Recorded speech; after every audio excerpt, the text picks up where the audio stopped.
ప్రజా సంకల్పం ప్రశ్నిస్తుంది. ఎవరిని ప్రశ్నిస్తుంది అంటే తెలంగాణ ముఖ్యమంత్రి రేవంత్ రెడ్డి గారిని.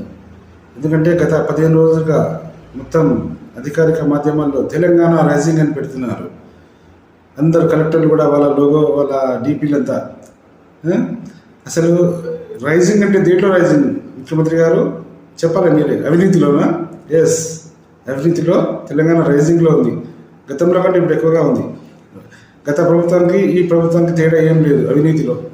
నిత్యం ఉదాహరణ మేము సాక్ష్యాలతో చెప్తున్నాము. ఎన్నో కథనాలు ట్విట్టర్, ఇన్స్టాగ్రామ్, ఫేస్బుక్, ఈమెయిల్ మీకు పంపించినా కూడా మీరు స్పందించలేదు. అంటే ఏంటి? అవినీతిలో మీకు కూడా భాగస్వామ్యం ఉంది అని అనుకోవాల్సి వస్తుంది. మరి చెప్పండి మరి మీరు దీనికి సమాధానం. లేదంటే మా మీద చర్యలు తీసుకోండి, మేము రెడీ. లేదంటే మరి మీ మీద చర్యలు తీసుకోవాల్సి వస్తుంది. మరి ఎవరు తీసుకోవాలి చర్యలు చెప్పండి? ప్రజలు తీసుకుంటారు, త్వరలో ప్రజలే తీసుకుంటారు. ప్రజాస్వామ్య దేశం కదా మనకు.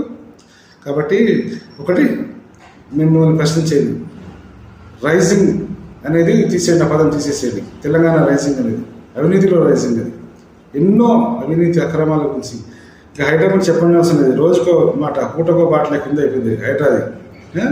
అసలు హైడ్రా విధి విధానాలన్నీ బక్వాస్ లాగానే ఉన్నాయి, మొత్తం బక్వాసే.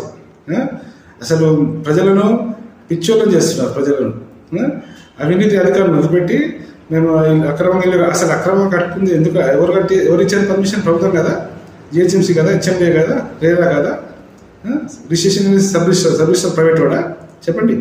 అన్నీ వదిలిపెట్టి మీరంతా ఇప్పుడు విజయోత్సవాలు చేసుకున్నారు, ఆ పార్టీ విజయోత్సవాలు.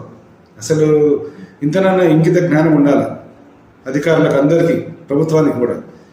మేము ఛాలెంజ్ చేస్తున్నాం. మేము ఇచ్చిన ఫిర్యాదును, సీఎంఓ కార్యాలయం ఇచ్చిన ఫిర్యాదు కూడా స్పందిస్తలేదంటే ఇక అవినీతి ఎట్లా ఉందో అర్థమవుతుంది. కాబట్టి మీరు మా ఈ యొక్క వీడియోకి సమాధానం చెప్పండి. లేదంటే మీరు కూడా అవినీతిలో భాగస్వామ్యం ఉంది అన్నట్టు. ఓకే, అప్పట్లో కృష్ణ ప్రజా సంకల్పం.